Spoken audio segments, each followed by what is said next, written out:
passar a palavra ao professor Pablo, que vai conduzir e coordenar os debates.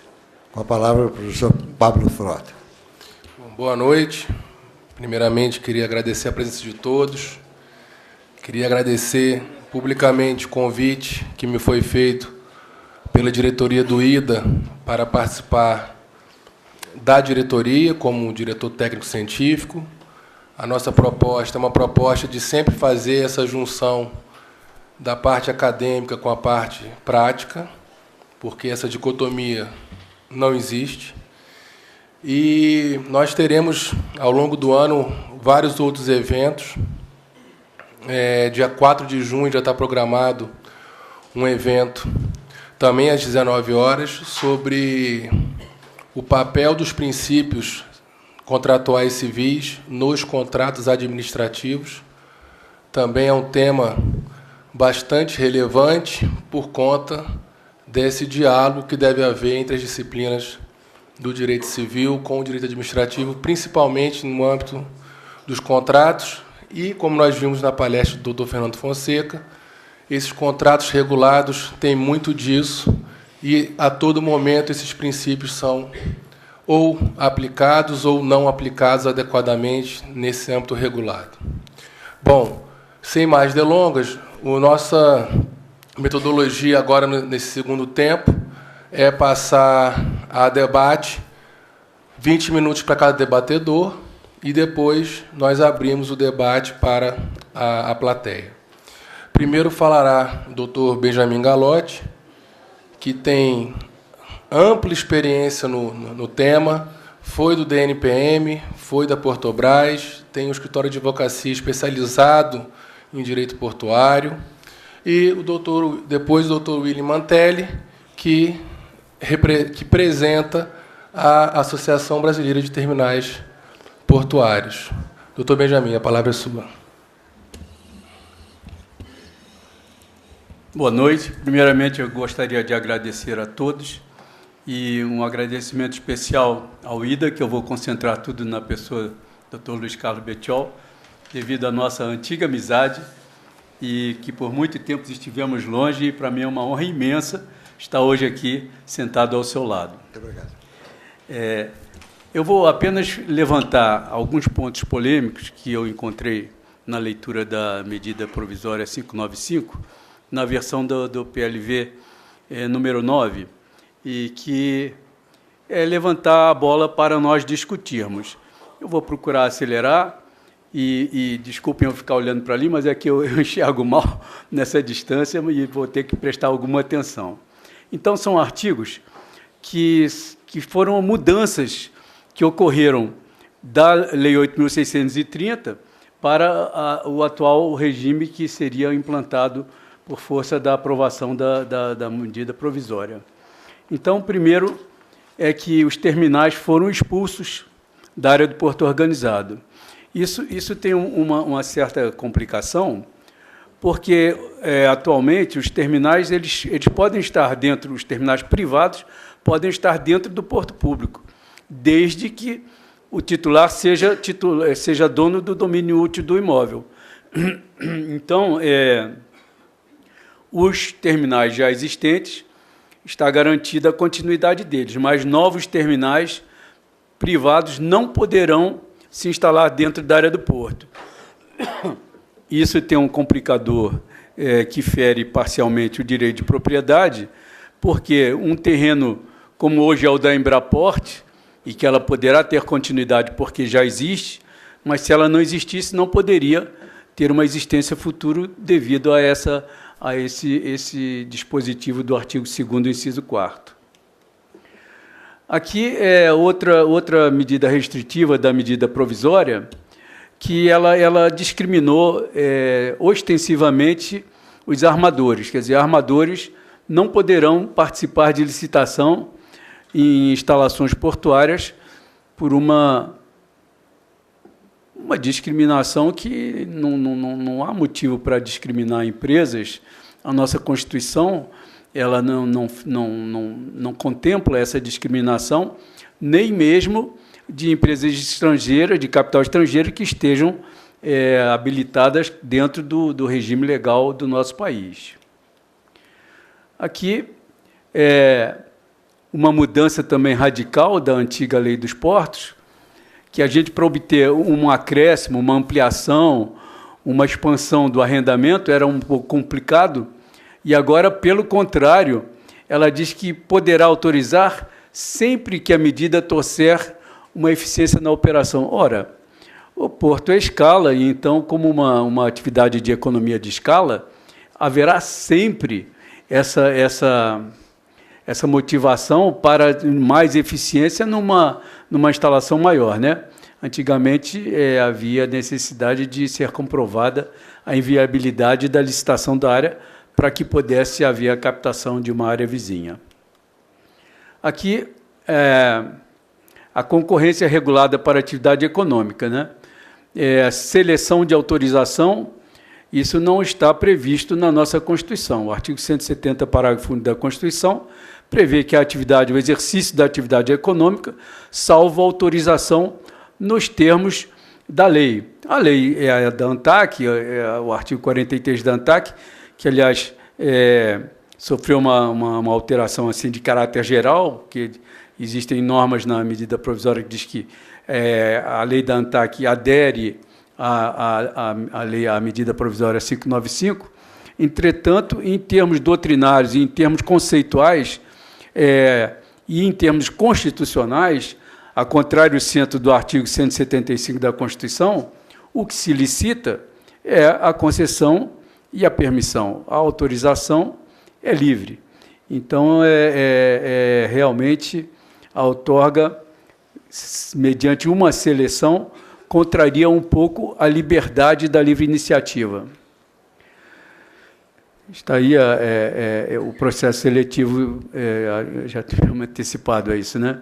Fere o objetivo do artigo 170 da Constituição.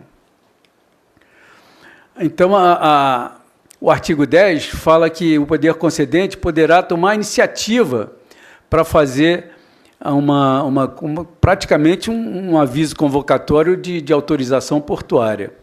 Isso daí, eu acho que é um resquício do estudo feito pelo BNDES, para essa medida provisória, onde ele tinha estabelecido a criação da permissão. Quer dizer, o artigo 2112F, ele diz que a exploração portuária pode ser feita sobre as 3 modalidades de exploração indireta. Porém, a legislação portuária, desde sempre, nunca estabeleceu a permissão portuária. Por quê? Porque ou o patrimônio era público e, portanto, concedido, o patrimônio da União, ou era particular e, então, não haveria seleção. E haveria apenas uma regulação que hoje seria feita pelo Plano Geral de Outorgas. Então, essa planificação, ela me parece muito com o que está disposto no artigo 174 da Constituição, onde a planificação, o planejamento do poder público é obrigatório e seria meramente indicativo para as atividades econômicas. E esse aí, ficando a meio caminho, seria uma maneira de você intervir na atividade econômica, que, conceitualmente, isso tem um perfil de permissão portuária. Aí a expansão forçada do TUP é um avanço muito grande e até um pouco complicado para os concorrentes, que reclamam isso constituir uma assimetria, porque os arrendamentos só podem ter uma prorrogação e as autorizações poderiam ter sucessivas prorrogações, como, aliás, era o arrendamento antigo do Decreto 59.832, tinha exatamente essa formatação. Os arrendamentos eram só de 10 anos, mas o período era no máximo de 10 anos. Mas, se fosse de 5, de 8, era irrelevante, porque seria 8, 8, 8, 10, 10, 10, então não havia necessidade de um período longo. E é isso que gera hoje a prorrogação dos antigos arrendamentos, porque eles foram dados só com 10 anos, porque eles seriam 10 anos infinitos, somando 10 mais 10 mais 10.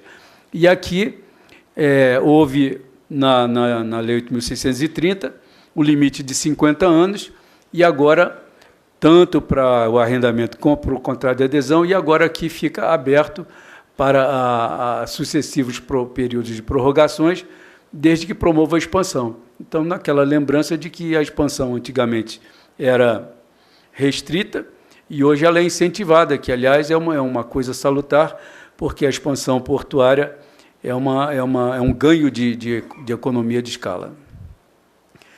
Então, a redefinição da área do porto, que tem um conceito de infraestrutura, que antigamente se discutia. A área do porto é o quê? É uma poligonal para fixar a jurisdição da atividade portuária, é patrimônio, o que é. Hoje ficou definido que é infraestrutura. Então, a área do porto organizado ela devia se restringir ao que é patrimônio público. E o artigo 68 manda que seja adaptado. Ora, essa adaptação dentro do conceito de cima seria para redução. Porém, o artigo que determina que haja essa nova área de porto organizado veda a exclusão de área, quer dizer, veda a redução de área. É uma outra coisa que eu considero bastante controversa, né? E como é que eu vou incluir na área do porto organizado acessos terrestres, quando o acesso terrestre são rodovias que têm um prolongamento enorme? Então, o regulamento que estabelecer essa definição de como se deve redefinir a área do porto organizado vai ser uma coisa muito delicada. Arrendamento sem licitação. Olha só, o REVAP é a volta do porto que está virada para a água, voltada para o município. Quer dizer, eu vou fazer uma atividade comercial comum, um parque de diversões, um museu, um shopping, qualquer coisa, né? E aí diz que poderá, a critério do poder concedente, sujeitar-se à licitação pública. Então, nós estamos retroagindo ao Decreto-Lei 59.832, que no artigo 113 dizia que nos arrendamentos só haveria licitação em razão da pessoa. Quer dizer, se o sujeito fosse subordinado à licitação, licita. Quanto ao objeto, não precisa de licitação. Não é esse o enfoque. Não é esse o enfoque. Isso aí é um tremendo equívoco, porque o que se licita não é em razão da pessoa, é em razão do objeto, que é um bem público de uso especial da União. E ela faz uma vinculação à atividade portuária e, como tal, ela se presta à exploração do serviço público federal. Então, com essa vinculação, o objeto do contrato tem que ser licitado. Essa aí é uma coisa que eu acho que está bastante equivocada. O CAP consultivo já foi dito, eu vou avançar para dar bastante tempo ao meu querido Mantelli, porque... então, a outra coisa é a CEP, né? Então, se nós verificarmos, a medida provisória ela teve alguns objetivos nítidos. O primeiro foi desembaraçar o que o Decreto 6620 embaraçou, né? Ele foi altamente restritivo para uma série de coisas, principalmente para a exploração de terminais privativos de uso misto. Então, tiraram o sofá da sala. Não existe mais terminal privativo de uso misto, não há que falar em carga própria, então a carga de terceiros pode ser explorada normalmente por um terminal privado.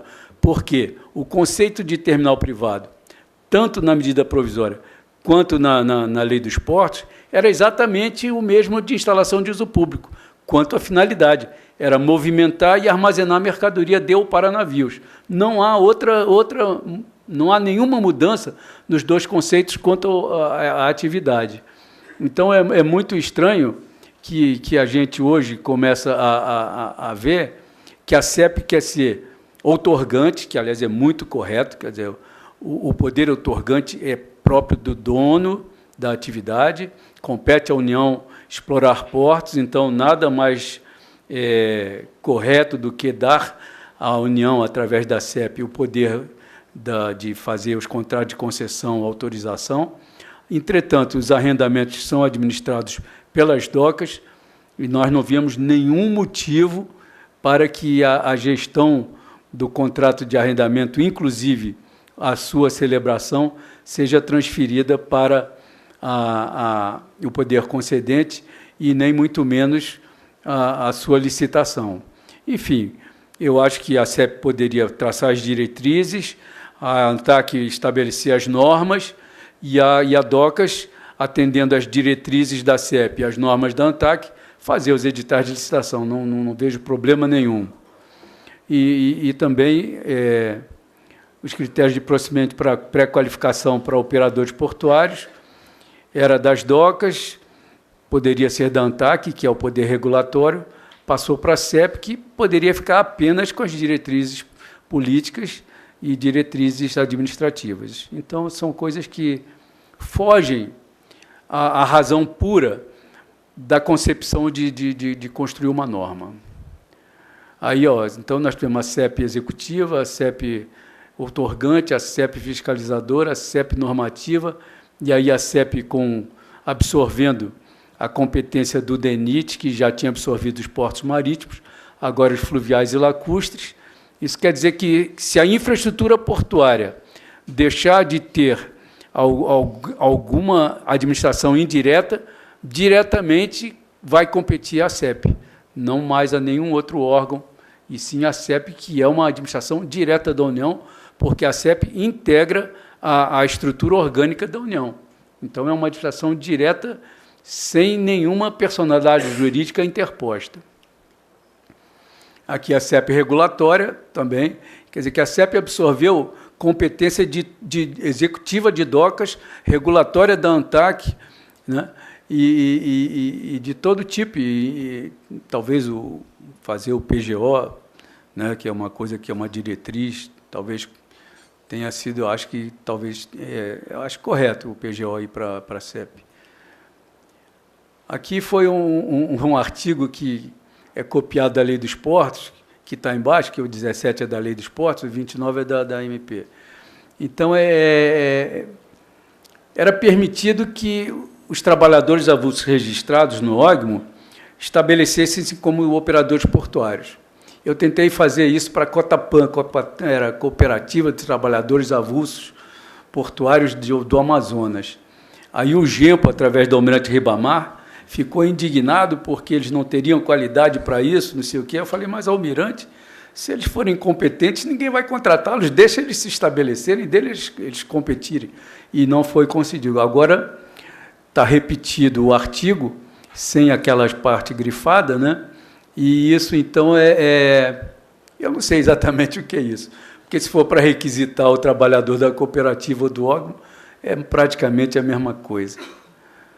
A operação portuária fora do porto, isso é um erro também conceitual, porque no conceito de operação portuária, que está no artigo 2º, está lá que diz que é a movimentação e armazenagem de mercadoria dentro da área do porto. Aí aqui menciona a operação portuária fora da área do porto, querendo se referir ao terminal privativo, né, de uso privado, e que é também uma incongruência internamente à lei.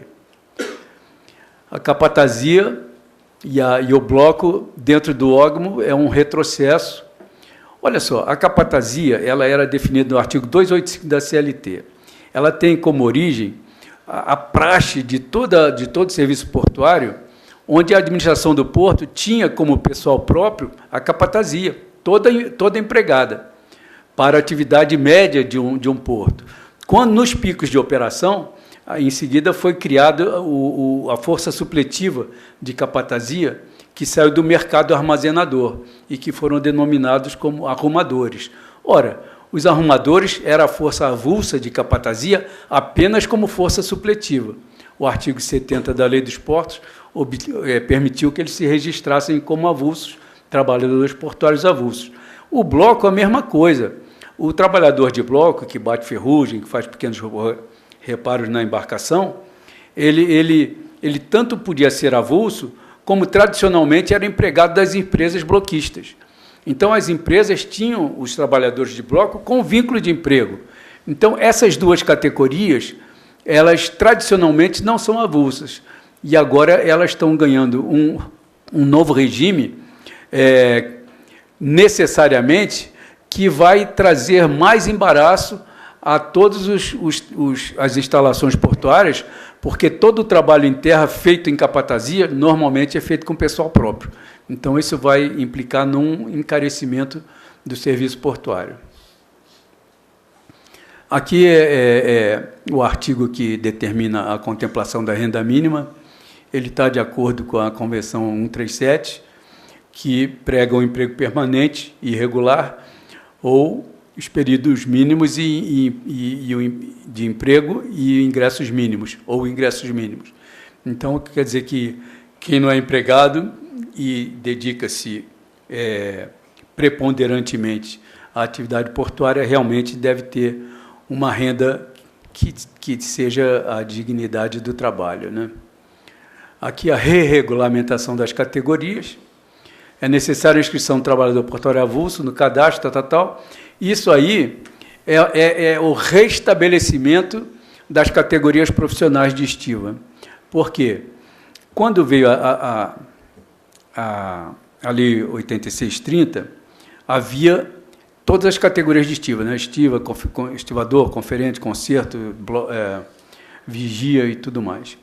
Depois, a Lei dos Portos, no artigo 76, revogou todos os atos legais e administrativos que regulamentavam essas profissões. Acabou. O artigo 57, parágrafo 3º, apenas dizia os serviços de capatazia, estiva, conferência, concerto. Então, o que era categoria profissional do homem passou a ser serviço e as categorias passaram a ser só duas. O portuário ou era trabalhador portuário vinculado ou trabalhador portuário avulso. Agora, eles estão recriando ao arremedo do artigo 2º do antigo Decreto-Lei 3, que é as categorias portuárias, que tinham matrículas diferentes para cada tipo de atividade na Delegacia do Trabalho Marítimo.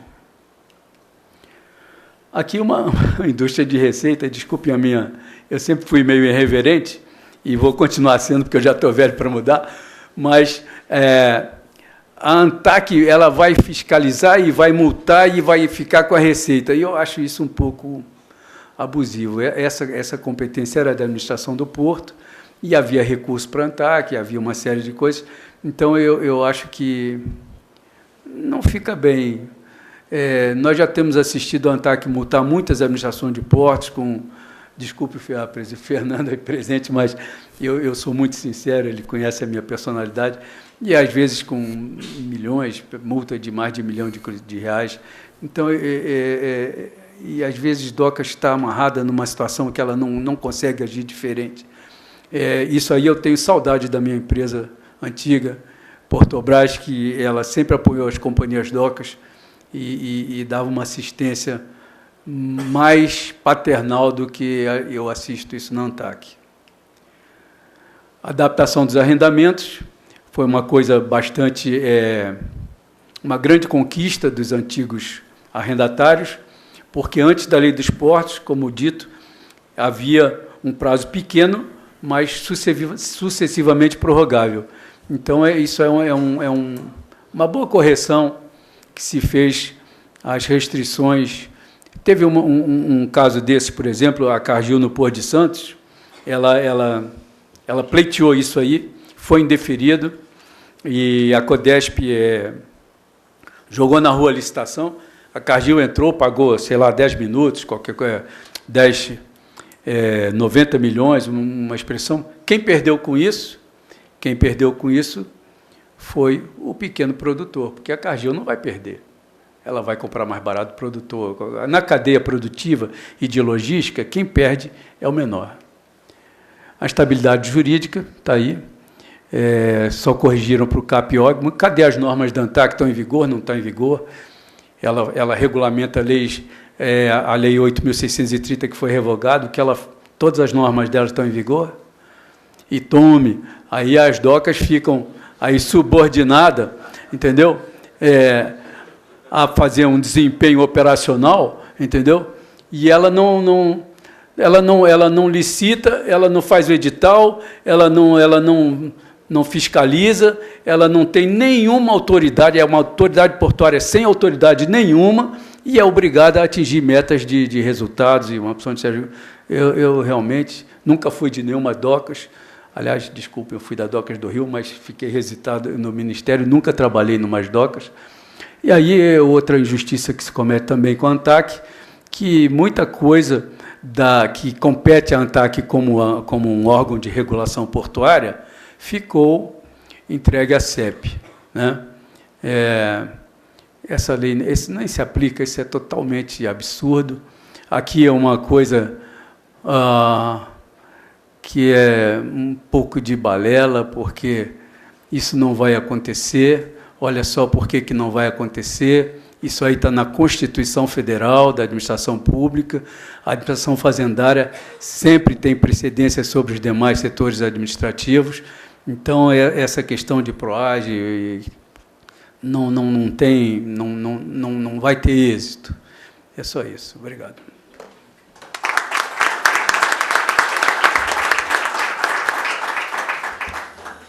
Passo imediatamente a palavra ao doutor William Mantelli.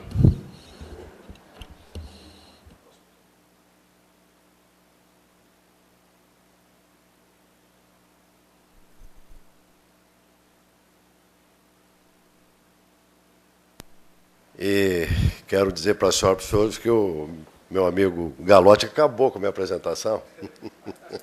Por isso que eu quis falar antes. Eu agora estou... Danilo, você é cavalheiro, né? Mas você merece. Eu e o Galotti somos do Velho Testamento da questão portuária. Acho que nós, já na época do Arca de Noé, a gente já tratava de porto, né? Eu vou dizer para a senhora e para os senhores o seguinte: nesse momento da MP, que começou bem, a intenção do governo era bastante positiva para o país, porque ela visava praticamente liberar investimentos, ou, na expressão da presidente, destrancar investimentos, dar segurança jurídica ao investidor e fomentar a competição. Essa era a ideia. Tanto é que não mexeram praticamente nos direitos trabalhistas, mantiveram tal qual estava na Lei 8630, pois isso foi desvirtuado no Congresso Nacional. Só para ter uma ideia, quando a Casa Civil pediu para a BTP levantar quais as necessidades de investimentos das 85 empresas que são sócios da BTP, nos próximos 10 anos, nós consultamos empresa por empresa, mandamos em caráter confidencial lá para a Casa Civil.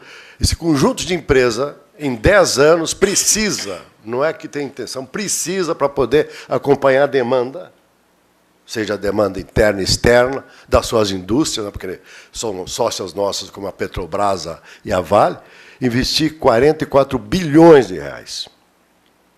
Mas precisam de segurança jurídica.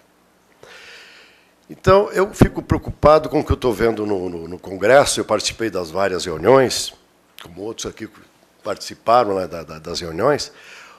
A forma como os nossos parlamentares tratam um assunto extremamente sério, que é a questão portuária. Em 90, 93, nós trabalhamos 3 anos, governo, parlamentares, empresários, trabalhadores, discutindo essa lei, a Lei 8630. Foi, acho que, uma das leis mais discutidas. Mas eles juntavam, uma hora, trabalhador com empresário, com governo, depois levar para a audiência pública. No espaço de uma medida provisória, não há condições de discutir as questões profundas, como a mão de obra precisa ser enfrentada. Isso está faltando ousadia. Praticagem precisa ser enfrentada. O centralismo que foi estabelecido é contra um país como o nosso, que é federativo. Eu sempre cito a figura. Um navio está lá aguardando lá em Manaus, ou no Rio Grande do Sul, não vai aguardar decisões do Poder Central para atracar ou desatracar, ou para resolver um problema. Se nós não partirmos para isso, para uma descentralização, claro que a União continuará sempre como titular absoluta da exploração dos portos. Os portos pertencem à União, ou melhor, pertencem ao povo. Mas a descentralização, e nós teimamos em não aprender com os países que têm os melhores portos do mundo. Eu fico mais impressionado que viajam, vão lá visitar, para mim o benchmark nosso seria o Porto de Rotterdam, e o pessoal volta e não aprende. Chegam aqui, não é É igual ao Brasil. Meu Deus do céu. Lá, o município não é totalmente privado um porto, tem a participação do governo municipal, mas a empresa que administra o porto é uma empresa que atua como uma empresa privada. Lá na Holanda, até agora trocou, né? Agora é o príncipe, né? Troca o poder e não se mexe nesses administradores. Enquanto eles forem competentes, eles continuam. Por que nós estamos nessa situação que nos falta uma administração pública, portuária? Porque há uma forte, nociva interferência política partidária. Quem nomeia os administradores são os deputados, os que estão no poder, sejam de qualquer partido. Isso vem há anos. E aí nomeiam quem? Aquele deputado que não se elegeu, o cabo eleitoral, o amigo, o cunhado, sei lá o quê. Mas, mesmo, eu conheço administradores de portos que são bons, são gente que entende, mas eles não têm o que se chama delegação, autonomia. Lá de Porto Alegre, só para dar uma ideia, o administrador não pode gastar mais de que R$8.000. Acima disso, tem que ir para a licitação. E assim é nas docas. Eles não recebem como numa empresa privada a missão, as metas, os objetivos, a visão, e não são avaliados pelos resultados maiores. São avaliados se ele comprou uma máquina, se ele contratou uma secretária, por coisas pequenas.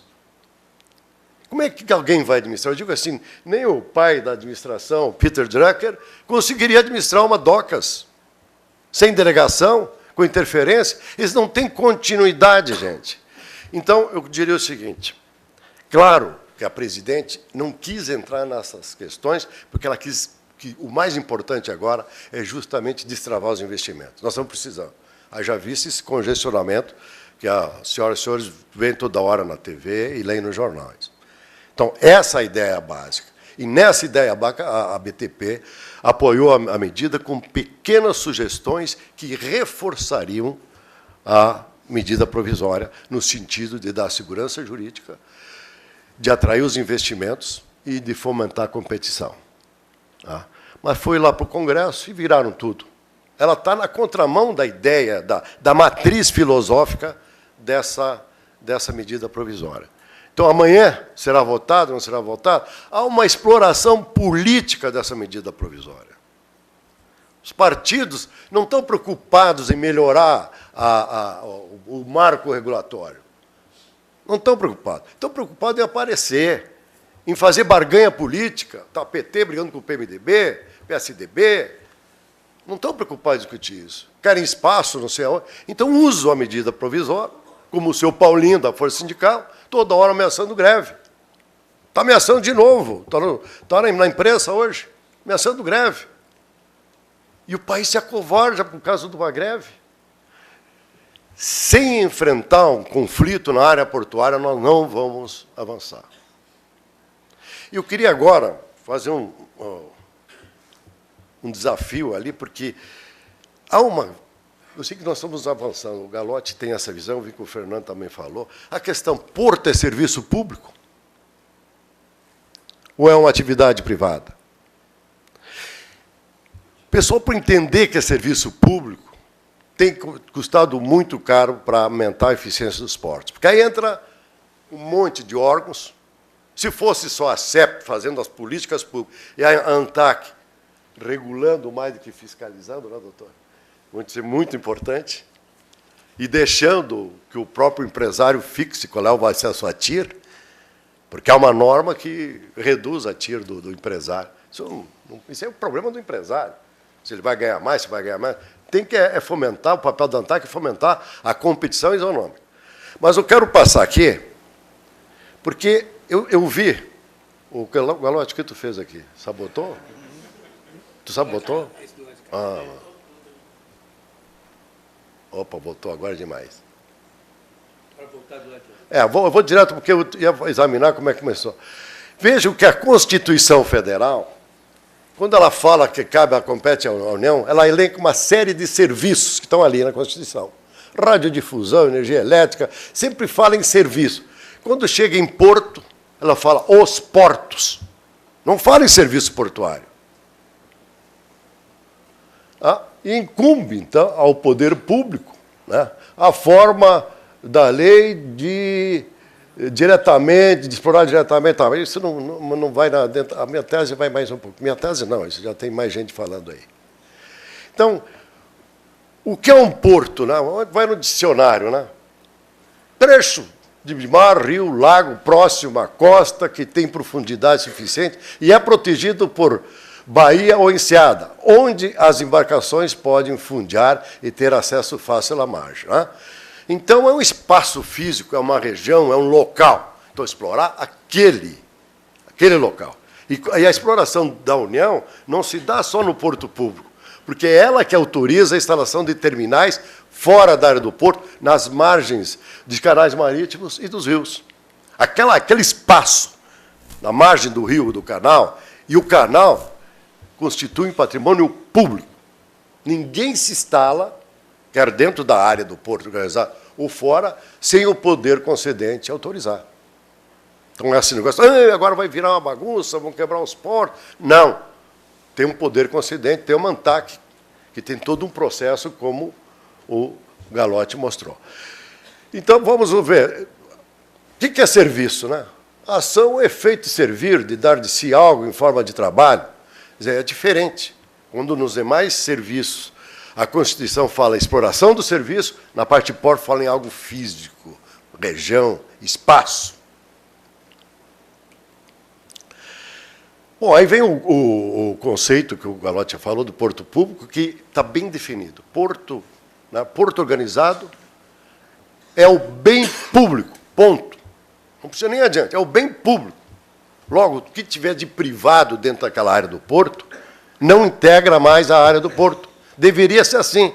E essa foi a intenção do governo, de excluir aquelas áreas privadas do porto público.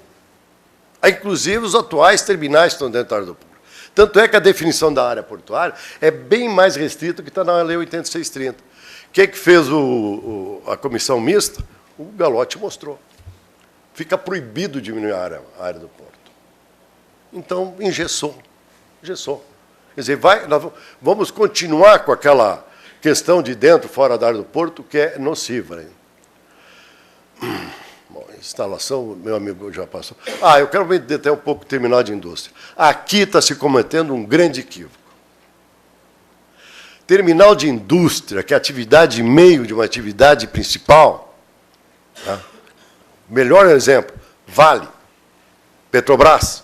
Nós temos toda uma instalação de terra e o terminal é uma atividade meio. A atividade fim está aqui. Já num porto público, num terminal arrendado, melhor exemplo são os terminais de contêiner, eles são prestadores de serviço. A atividade fim é prestar serviço. Agora, um terminal de indústria, ele tem uma indústria, ele tá prestando um serviço, porque se sabe que a grande vantagem está no transporte hidroviário. Se usou isso, né, Galotti, na nossa época, antes de Cristo, o país usava as margens de rios, mais as margens de canais marinhos, para atrair indústrias. Lembra aquele programa do Andreasa? Eles criaram vários distritos industriais ao longo das margens marítimas. Pernambuco está dando uma lição, lá por causa do Porto Suape. Atraíram mais de 100 indústrias. E estão indo mais. Por quê? Porque tem um porto que funciona lá. E o governo anterior e esse estão sabendo aproveitar essa questão. Então, quando eu vi a definição, o governo não queria colocar essa definição de terminal de indústria para evitar o que aconteceu aí. Ele queria deixar todo mundo que quisesse instalar um terminal, seja atividade de meio ou atividade de fim, meramente submetido a um anúncio público. Tiraria até o processo seletivo público, para evitar especulações. Tiraria. Lá no Congresso, não. Mantiveram o processo seletivo, tá? E definiram o terminal de indústria de uma forma que é difícil de entender. A rigor, o terminal de indústria se refere à mineração, petróleo e agronegócio. As outras atividades. Não pode? Celulose, produto siderúrgico. Uma indústria, nossa indústria está mal, precisa aumentar a competitividade, ela não pode construir um terminal de indústria. Não se enquadra. E mais, esse terminal de indústria, veja, quando a gente fala que um terminal de indústria, ele tem que ter o direito de explorar a capacidade ociosa, tá? Porque tem indústrias aí que são sazonais. Então, o investimento, como foi dito para o Fernando aqui, num porto é elevado. São milhões de dólares. Então, tu tem um ativo, né, podendo receber cargas de terceiro, não pode. O terminal de indústria agora não pode. É exclusivo. Não estou entrando naquela briga entre terminal arrendado dentro do porto e terminal de contêineres fora do porto, que está no Supremo. E, mais a mais, as duas partes que estão em litigância são meus associados, de forma que eu tenho que ir com calma nisso. Mas estou falando no terminal de indústria. Ele é fundamental para desenvolver um país. Deveria integrar a política industrial de um país, atrair as indústrias, ofertando um terminal, porque a indústria gera carga, ela não vai disputar carga com o porto público. No entanto, terminal de indústria, só carga exclusiva. E mais, não pode afetar as operações de um porto organizado público próximo. Olha, acabou. Alguém vai se instalar perto do... O que quer na região? Quantos quilômetros? Então, o que vai acontecer é o seguinte, o cidadão vai se instalar com uma indústria, vai pedir o terminal, aí chega lá, o porto organizado vai dizer, não, nós temos condições de atender aquela demanda. O cidadão vai investir só na indústria e depender do porto público, com todas as lamentáveis mazelas que existem, por falta de uma ação maior? É que eu digo para os próprios trabalhadores, eu conheço há muito tempo, já tive que me esconder deles, né, numa época, hoje a gente é amigo. Eu digo, vocês estão prejudicando o porto público, vocês sabem reivindicar direitos. Tem 20, 23 mil avulsos. É só seguir a OIT, a Convenção 137 OIT. Só que eles buscam da OIT aquelas disposições que dão os tais dos direitos dele. As obrigações, não. Porque o que a OIT fez quando examinou toda essa questão, e ela participou de todas as reformas praticamente no mundo, isso lá dos idos de 50, 60, para ver o nosso atraso, viu o seguinte, porto tem que ser eficiente, porto tem que ter mecanização, automação e, quem sabe, um dia, robotização, como tem Rótano. Então, o trabalhador não é mais aquele, né, romântico estivador. Ele vai ter que evoluir para ser um trabalhador de conhecimento, como já acontece nos terminais, principalmente nos terminais de contêineres. E agora acontece uma coisa que os empresários não gostam de dizer, por medo de represar, mas eu digo. Eles pagam 2 mãos de obra, a maioria dos terminais. Pagam a mão de obra, com vínculo, que é treinada, que ela é mandada na faga para treinar dentro dos guindastes, e pagam os avulsos, como eles dizem, que ficam lá dentro de uma peça, quando vão lá, e ganham muito bem. Tem um terminal em Vitória, que opera 70% para a Petrobras em offshore, e ele gasta por mês, para pagar os avulsos, é forçado, obrigado, R$500 mil. São 6 milhões que ele bota fora.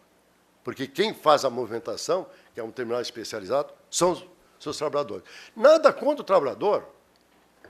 A BTP foi a primeira a defender a resolução da OIT, no sentido de que ela devia ser aplicada.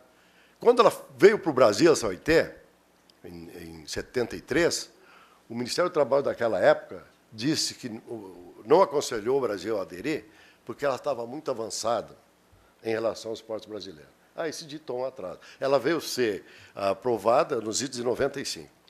Mas o que nós queremos é uma saída digna para o trabalhador. Tem, desses 23 mil, tem 30%, 40% que não têm condições de continuar.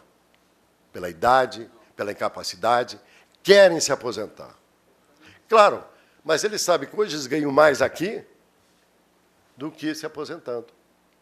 Agora, a proposta nossa é de criar, junto com o governo, junto com os trabalhadores e o setor empresarial, uma forma de aposentá-los, criar um incentivo financeiro, que seja dure lá, vamos dizer, 1 ano, 2 anos, 3 anos, para motivar a saída. E aí nós vamos ter um contingente menor para ser treinado e esse pessoal ser habilitado a operar os os equipamentos modernos do sistema portuário. Senão vão ter essa questão do duplo custo, e aí quem paga a conta somos todos nós e os nossos exportadores, que perdem a competitividade lá fora.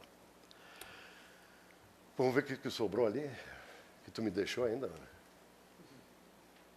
Então, mas essa questão do serviço público é muito importante. Público é o patrimônio. O serviço, a própria lei dos portos definiu, e agora está repetida aqui, quem exerce o serviço portuário da movimentação é o operador portuário. Como é que ele se habilita? Tem uma licitação, concurso público? Não, ele vai na administração e se habilita. Ele mostra lá o seu cadastro e se habilita. Ó, se é mediante uma habilitação, simples habilitação, não tem concurso público, não tem um processo de licitação, é serviço privado. E isso, eu tive que ouvir no Tribunal de Contas da União, é o seguinte, porque o Tribunal de Contas da União, pelo menos a turma lá da fiscalização, entende que é serviço público. Eu fui fazer uma apresentação da BTP lá, quase apanhei deles. Quando fui falar no terminal de indústria e tudo, me levantou e disse assim, Mantelli, um terminal de indústria, quando presta serviço para terceiros, ele está cometendo um crime. Porque é serviço público. Olha o atraso, gente. Tribunal de Contas da União, Brasília, um jovem dizer uma besteira dessa. Eu disse para ele, crime é quem tem um terminal dentro da área do porto ou fora da área do porto e não dá todo o retorno econômico daquele espaço. Porque ele está sendo privilegiado com aquele espaço. E se ele está sendo privilegiado, ele é obrigado a gerar riqueza, emprego e tributos. Isso seria crime se ele está engessado. Mas aqui nós engessamos. Está aí agora nossa comissão do Congresso, terminal de indústria, só carga própria. E os terminais esses que estabeleceram a concorrência toda e a confusão, pode se estabelecer livremente. Eles tentaram fazer uma coisa e fizeram outra diferente. Esse é o ponto. Como é que está meu tempo, doutor? Já passou? Tudo isso? Coitado deles. Né? Então, deixa eu ver se eu deixei algum... Bom, aqui é o Porto de Santos. Para quem não conhece bem, dizer, o porto organizado, aquilo que o Galotti falou, é aquilo ali, aquele conjunto. Lá tem uma administração do porto, a companhia, as docas, né, e tem um conjunto de terminais que são arrendados. Esse é o porto organizado. Agora, vamos para o porto privado. Esse é um dos melhores terminais do mundo de celulose. Isso eu vi lá na Inglaterra, de 2 empresários. É da Ex-Aracruz, é Portocel. Esse é um terminal privado. A indústria está lá. Ela recebe os insumos por água, por ali, e escoa seus produtos pelo mar ali. Isso é um terminal privado. Isso o Galotti já fez, isso o Galotti já falou. Eu vou ficar como último nos famosos contratos anteriores a 93, porque eu tenho dito, se o governo quer gerar segurança jurídica, a primeira coisa que ele tem que fazer é cumprir com a lei e com os contratos. E esse caso dos contratos anteriores a 93 foi que, em 93, quando saiu a lei, o Congresso determinou ao Poder Executivo, não como está na medida, poderá, a critério do Poder... Tem que se viu o Congresso delegar para um segundo, terceiro escalão aquilo que é competência dele. Ele tem que dizer, ele sabe qual é a necessidade. Tem que. E a lei de 93 determinou, por 2 dispositivos, que todos os contratos deveriam ser adaptados à lei dos portos. Dentro dessa adaptação toda, tinha o prazo de 25 anos, prorrogáveis por mais 25. Pois esse conjunto de terminais, que o governo fala em 54, da BTP são 27, eles precisam investir, esse conjunto, 10 bilhões nos próximos 5 anos. 10 bilhões. E nós vemos uma briga há anos, jogaram para o Ministério do Transporte, aí criaram a ANTAC, aí foi para a ANTAC, a ANTAC não resolveu, foi para a Agenda Portos do presidente Lula, da Agenda Portos foi para a CEP, da CEP foi para o TCU. Né? O TCU disse, tem que adaptar e são 10 anos. Aí os congressistas botaram assim, não, até 5 anos, a critério do poder conceder. Gente, 5 anos, se leva para obter todas as autorizações de meio ambiente, comprar os equipamentos, fazer as obras civis, enfrentar a ANTAC, enfrentar a CEP. Isso leva 5 anos. O cidadão vai investir, quando está na hora de ele, né, receber alguma coisa, amortizar, não tem nada. 10 anos deram. O presidente da comissão e o relator foram vencidos. Então, deram 10 anos, que é um prazo já palatável. Já é possível investir e recuperar o investimento nesse período. Tá? Então, gente, essa é uma situação. Vamos ver o que vai acontecer amanhã. Eu me coloco à disposição de todos, agradeço a oportunidade.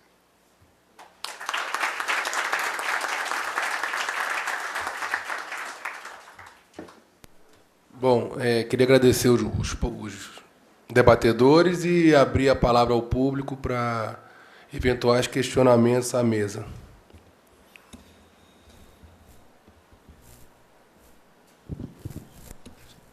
Aproveitando aqui, só para informar que o microfone sem fio está aqui, à disposição de todos. Eu queria fazer uma pergunta.